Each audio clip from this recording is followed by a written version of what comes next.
Hello everyone and welcome to today's video. Today's video I'm going to be showing you how to fix some apps not working on mobile data. For that, first off you can try toggling airplane mode on and off on your device to see if that solves the problem. The other thing that you can try is heading over to mobile data and making sure that app data uses is not restricted. You can also try clearing cache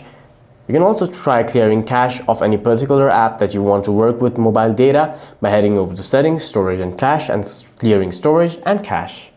You can also try restarting your phone to solve any temporary network glitches. You can also head over to mobile data uses and make sure that background data is turned on. Also, do make sure that your device is on the latest version. And one more thing that you need to ensure is that you have a strong coverage and sufficient data in your plan. For any further questions, please feel free to leave a comment down below.